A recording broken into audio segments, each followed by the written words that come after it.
I wasn't going to make another video until at least a little while later. I figured I would let the whole marathon thing rest until I started to see a narrative forming that I personally just can't agree with. And now that I'm seeing people from casual players to even creators in the space advocating essentially for censorship of what you can or can't say or see or do, yep, well, here I am now again making a video. All I wanted to do today was play Dragon Quest and walk my dogs. But they keep pulling me back in for God's sake. So anyways, what's happening now? Well, you see, Marathon isn't doing so hot. You know it, I know it, it is what it is. The game has likely found a hardcore fan base of players for now. That's great, good for them. I hope they enjoy the game because the way this is going currently, it's not exactly the craziest launch or anything like that. Which is perplexing because this is Bungie. This should have been the second coming of Christ pretty much, but it's really anything but that. But you see, there's a problem. It's the Steam charts numbers. As seen here, as of 2 days of the game being live now, which is when I'm writing this video, Marathon is sitting at 63,000 players, with that 88,000 highest player count still not being surpassed since the first day it released, and I'm writing this on a weekend, and that is kind of not good. But anyways, these numbers are not, well, I'll just say it for what it is. If I was Bungie right now, I would be probably trying to figure out if the studio isn't going somewhere soon if this was the case, if you catch my drift. Look, unless all the people that are currently playing Marathon right now are just cleaning out that shop and buying skins aplenty, this is not a good sign. That being said, the fact I'm even able to get this information and show it to you all at all is apparently a really bad thing, and I should be banned from having such access. The reason why? Because it's toxic apparently. There's one creator named Gathalion, that's a Destiny YouTuber, he said this via Twitter. Steam database has done irreversible harm to gaming discourse and honestly gamers as a whole. I understand where he's trying to come from, and no, I'm not attacking Gathalion here or anything, don't harass him or whatever, be adults about this please. But either way, the idea that Steam charts as a concept is seen as bad faith is kind of ridiculous. I mean, I gotta say. He's not even the only one. I mean, here's Kotaku as well complaining that the use of Steam charts as a viable metric is toxic apparently too. And all that it's doing is causing discourse that is not in good faith. They even try to claim that one person had to come in and state that games can survive on player counts that aren't monolithic in size like the finals. Which is true, but the difference there is the team size and the expectations placed against the game. So in case you don't know, the finals is made by Embark Studios, that's the makers of Arc Raiders. The finals has existed for years, well before Embark ever became a household name thanks to Arc Raiders of course. The finals also doesn't have the crazy player counts, yet the game is still alive and being supported, likely either because, like I said, every player is a whale buying all of the skins, which if you don't know, a whale in terms of money is someone who spends a lot of their money on a hobby that they enjoy. Like, you ever seen someone who claims like, look at me, I own a $10,000 cosmetic item in some game or something? Yeah, that's a whale. They're not normal. A lot of them have addictions, but anyways, it is what it is. So the finals may have a lot of whales, which is good for Embark, I guess, but the other reason why Embark and the finals can survive on smaller player counts is pretty simple too. Because the game is not being made by a massive AAA studio with billions of dollars backing them, so the expectations are obviously not nearly as high. Now, if Marathon was made by an indie game studio of like 30 people with zero AAA backing, then yeah, absolutely, Marathon would be seen as a smashing success. Because it would then mean the game was made for virtually nothing to begin with by a small group of developers, and that would be amazing. The problem is that Marathon is, I mean, obviously not made by a small group of developers, we all know that. In fact, it's actually made by one of the biggest developers in the industry for decades now, which is why, when you look at those player numbers, yeah, it is very concerning, because again, this is not an indie game. It's not made in some guy's basement where they're eating lasagna. Marathon was made by a AAA developer that's backed by a billion-dollar corporation in Sony PlayStation, with all the state-of-the-art technology and servers, and they even went out of their way to hire every currently hot voice actor pretty much imaginable in their game too. Jennifer English, who voiced Shadowheart in Baldur's Gate and Mael in Clair Obscur, like she does work in Marathon. Ben Starr, that's Clive from Final Fantasy XVI, and Versil from Clair Obscur, yeah, he's in this game too. Neil Newbon, that's Astarion from Baldur's Gate, and Heisenberg from Resident Evil Village, and he's also Nikolai in Resident Evil 3 Remake remake in case you don't know, but anyway, yeah, he's also in this game too. And even Roger Clark, you know Arthur Morgan from Red Dead 2? Yep, also in Marathon as well. And look, that's great. Like, that's cool that Bungie was able to get so many trending voice actors in their game. But I also imagine that going for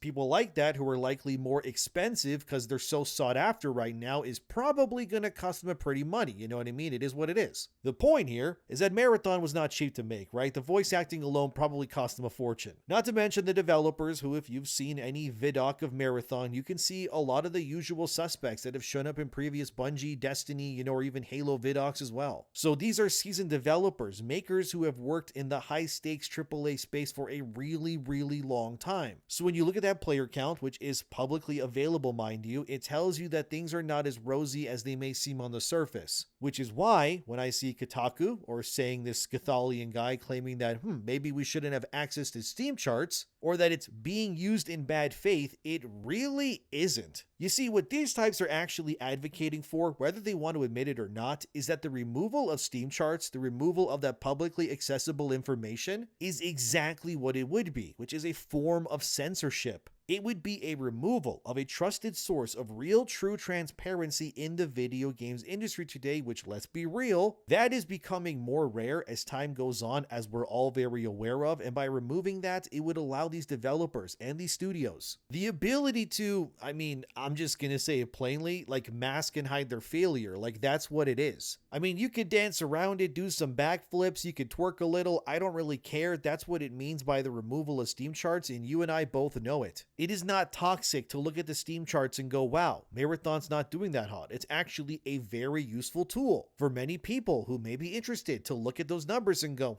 there's not that many faithful Bungie fans, are there? And if you look at those numbers, especially in a live service sense, you might think to yourself, well, if that's what they got day one, and usually these sorts of games tend to trend downward the next week or month, then this does not bode well. Unless your name is Arc Raiders, of course, then you actually flip that around and keep going up, up, up every month, it seems, which is an anomaly. I understand that, but again, even if Arc Raiders had, let's say, 60,000 players concurrently day one, it would still be a success for Embark, for the single reason that Embark is way, way, way smaller as a studio, which means obviously less overhead and cost to keep things up and running than, say, your Bungie's. Which, by the way, Bungie as a studio, they're located in Washington, not exactly a cheap spot to make games, I'm sure. So when you see those numbers, you're gonna think to yourself, well, this is not very good. And by hiding those Steam chart numbers, it would then erase the discourse, I guess, if you want to call it that maybe, which these types will advocate is a good thing. But not actually, because the price of erasing that discourse, so to speak, that they don't like, is also too much of a price to pay, which is to remove the real transparency and the vital information to the paying customers out here, which is, by definition, a form of censorship, whether they want to admit it or not. The existence of Steam charts is objectively a good thing all around because it allows people to gauge whether they want to jump into something or not. For example, right, to prove my point, Slay the Spire 2 that came out the same day as Marathon. That's an indie game made by a far smaller team than Bungie at Megacrit. Look at their player counts right now on Steam. 526,000 peak, 306,000 right now as I write this. Like, those are crazy numbers, right? But you see, the Steam charts being publicly available, I would argue, is both a boon to the industry as well. If Slay the Spire 2 was doing insane as it is right now, but we couldn't see that ourselves, we wouldn't actually gauge the level of insanity that it was reaching. I guarantee you also that there are people out here who saw Slay the Spire 2's player count numbers and went, well, hold on a second, what's this all then? And actually, because of those high player counts, many people probably went and checked out Slay the Spire 2, and then they bought the game because of that hype around how many people were playing it concurrently. So that 500,000 plus peak is likely not only the faithful fans of the original game, but also, new people who saw the hype wouldn't have even known that game existed unless the Steam charts information was publicly available and the articles were out and the fans were raving about it so openly. And because of that transparency being allowed, that is why it's hitting what it's currently hitting. So in a sense, the Steam charts being available is why Slay the Spire 2 is now hitting those legendary numbers, and good for them, that's awesome. It's actually currently in the top 20 most played Steam games of all time. An indie game about deck building, imagine that one. Isn't that great to see? It is. So let's not try to paint the public information available only in a negative light, because that isn't what it is. I know for a fact there are people watching this right now who picked up a game they never would have by seeing the hype around it due to the information being available to them. We've all done it. You've seen some game in some time of your life that you never even knew existed. Like, what is this? It's getting 9s out of 10s? 10 out of 10? What kind of game is this? I should check it out. And then you did, and oh, you had fun, didn't you? Well, my friends, you were someone who benefited from having publicly available information, and that means it is working as intended.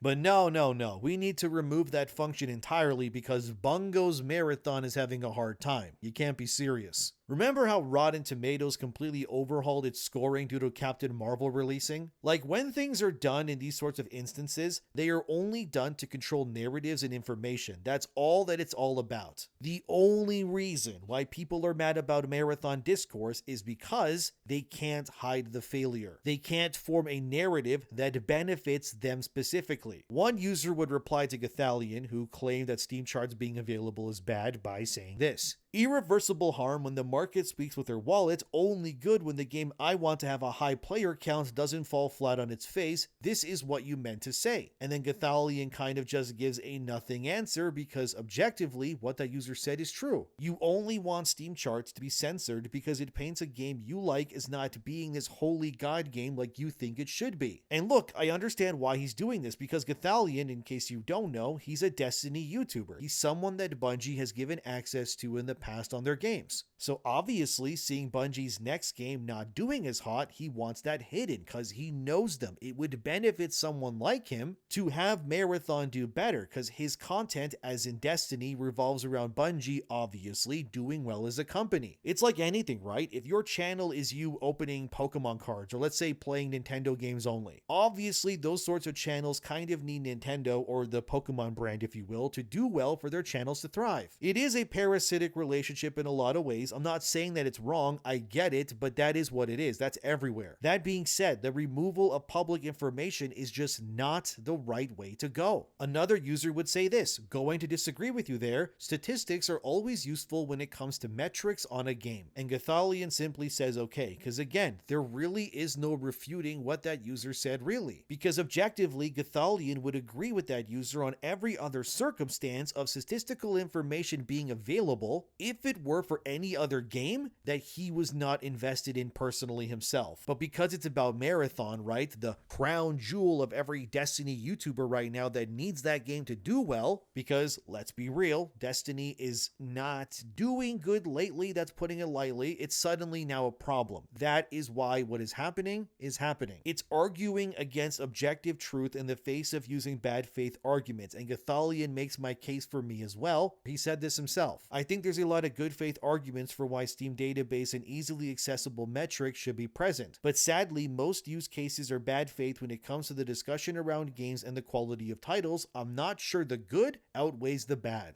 Okay, so the use of Steam charts is actually in good faith, but in your own words it isn't good and is actually in bad faith when it happens to happen to games that you like. Yeah, you just made my own point for me, thanks there. I don't think it's in bad faith either way though. In fact, I would love to see actually more information be more publicly available, not less. For example, to prove my point again, in Japan, it is legally forbidden to hide the exact units sold of any one video game within Japan itself. For example, Gamatsu, that's a video game website that just reports on game sales, game announcements, and doesn't really bother with opinion pieces much. It's why for me, Gamatsu's a good site because they just stick to what really matters. Anyways, look at their most recent post via Famitsu, where they announce all the latest games that came out in Japan that week. And as you can see, because of Japan's laws, every game's name, the platform they're on, the copies that have sold, and when it released is publicly available to Japanese populace and the world too, obviously, alongside lifetime sales. So you can see the exact amount of everything of each game in Japan based on their sales numbers. Now tell me if those numbers being shown are a good or a bad thing for the Japanese industry or the world in general even. No, of course it's objectively the right thing to do. Like for one, it means that game companies cannot hide their sales numbers from their investors, which as we all know, that has happened in the past a lot where game studios and publishers will lie and use corporate slop language to mask the truth. But you can't do that in Japan. Well, I mean, you could, I guess, but you'll get fined, obviously. But either way, this is a net positive. We don't really have that outside of Japan. I know for a fact there are certain websites or services that do track these sorts of numbers, like sales and whatnot. And publishers and such have access to those numbers, like Circana, for example, is one that does this. But in case you don't know, the only way you're allowed to access Circana's analytics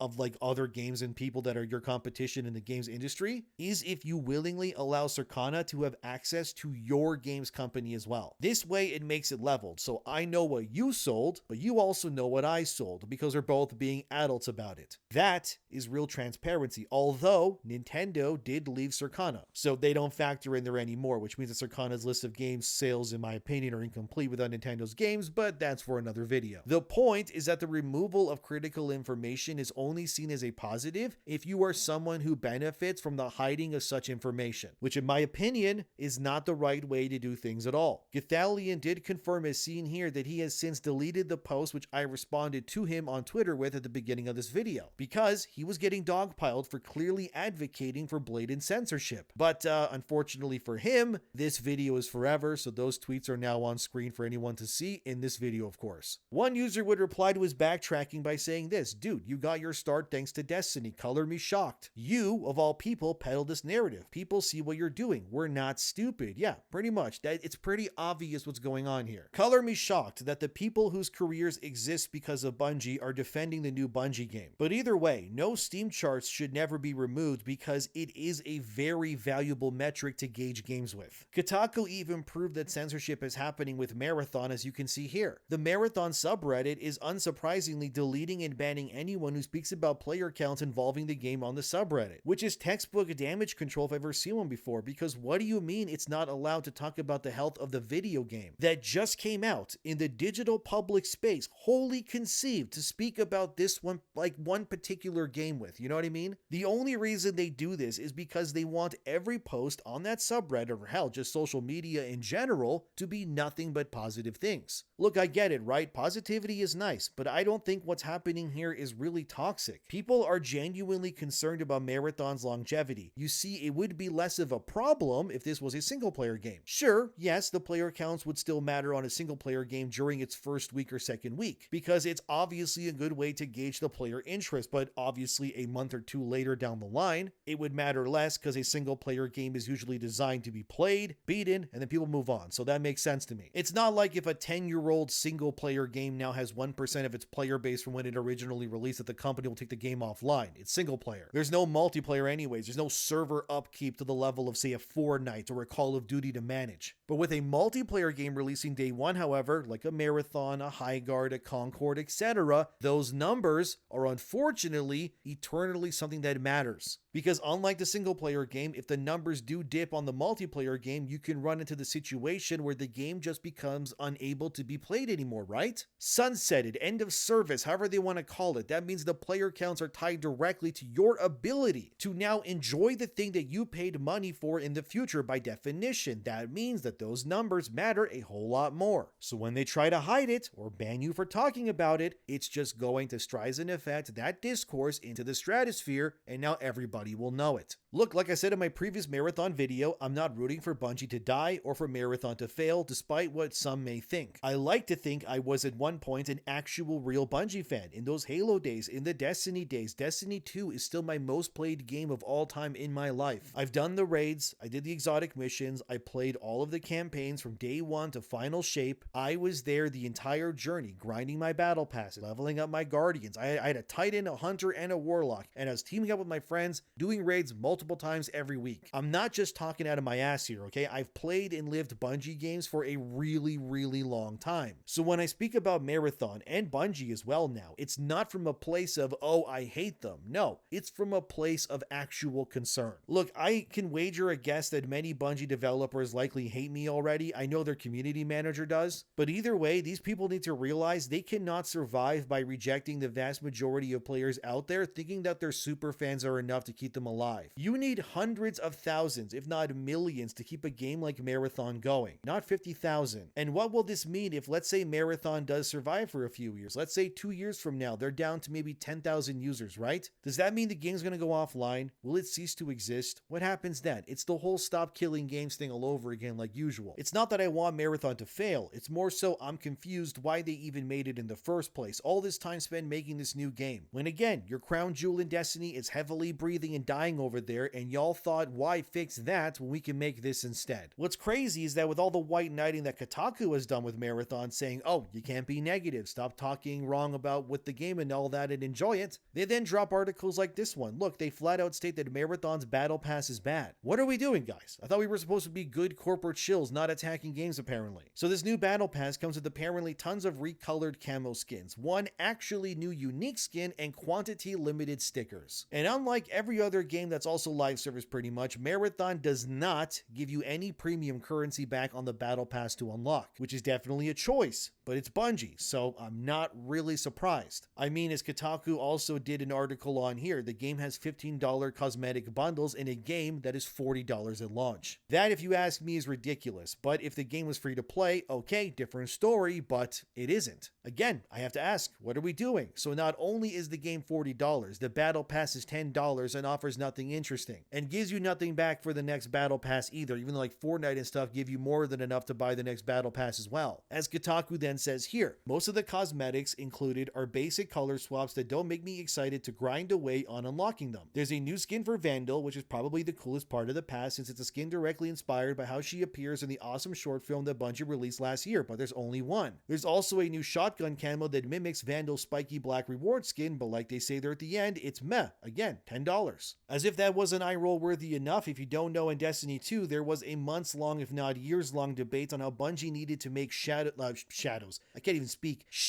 infinite instead of being finite. Because it was stupid, you had to grind things to get more shaders to color your gear. It really made no sense. Anyways, as Kotaku puts it here, perhaps the most annoying cosmetics included in the battle pass are the stickers you can place on your weapons. That's neat, but for some reason, Bungie has made it so you get a limited supply of these stickers and can't apply them to all your weapons. Why? I don't know. It makes zero sense to me and seems like something that might change in the future because it just feels really hostile to the player. So they learned nothing then and basically did the exact same thing Bungie fans told them not to do, but in a different game. Have they honestly learned nothing? It's like they're trying to get away with the very things that Bungie fans hate. I just don't get what they're doing. I'm sure someone watching this will think, oh, he's complaining or being negative, but am I really being that though? How is any of this being negative? Like, this is anti-consumers and not, I'm fine with games having battle passes. I mean, Marvel Rivals battle pass has so many skins and stuff to unlock every season. It's ridiculous. This just objectively pales in comparison. I'm surprised Marathon didn't go the Helldivers route with those mini battle passes instead. But to make your shader controversy come back basically is just tone deaf. Like, again, this is not negative. This is just me, and I guess even Kotaku, saying out loud, what are we doing, guys? Why shoot yourselves in the foot like this when you didn't have to? Look at how Kotaku closes out the article as it says here. Crappier than that, if you buy the premium pass and unlock everything, you end up with zero new premium currency to spend on the next reward pass. Most video games these days understand that you have to give players at least some premium currency to help them purchase the next pass. Fortnite and others are more generous and offer you enough premium currency in the paid pass to buy the next one, rewarding players for grinding and in the process keeping them hooked. Marathon didn't do any of this, which makes this one of the worst value battle passes around, something many in the community have pointed out. That's especially weird since Helldivers 2 already solved most of these problems. You can earn premium currency from the pass, and by playing and most players are having such a good time, they don't think twice about buying a new helmet or cape that they want. Again, tell me why any of this is okay. They've learned nothing, but I'm the villain for thinking it's good that we have more information available to use. Make it make sense. Look, I want Marathon to be good. I want it to be the comeback that Bungie needs, but they are proving time and again they haven't learned any lessons where it really matters. And it's annoying when someone thinks you're wrong or negative simply because you want better for people. Well, call me whatever you want. I'm not going to stop. You deserve better games. You deserve to have your time and money rewarded. Look, I hope Marathon can turn this around, but the way this is going, I have to ask, why would I bother? Hopefully they can fix these things in due time. I truly do, but it needs to happen really fast, not like how Bungie usually addresses problems in the past, where it would take them months, if not years, for basic features to be fixed, but you're not gonna find me shilling for Marathon anytime soon. Doesn't mean that I hate Bungie or I want the game to die though. All I'm showing you is what's in the game, so if that makes me negative, then what does that say about the game then and its true intentions? As for people saying we need Steam charts gone, just no, stop it, get some help. We need more transparency, not less. And anyone advocating for some stupid form of censorship is a moron. There's no two ways about it. Look, I hope you don't lose faith in video games. Keep playing what makes you happy. I just want things to heal, and right now we're in that phase of the healing process where hard things need to happen. We'll get through this together as a community. It'll be fine eventually, but whether Marathon exists or not in that future is entirely up to Bungie to do or not. But what do you think? Let me know. Subscribe if you like to. Thanks for being here. Take care of yourselves. Now, I'm finally gonna go play Dragon Quest like I was going to do before all of this. Turn-based combat. Here I come, baby.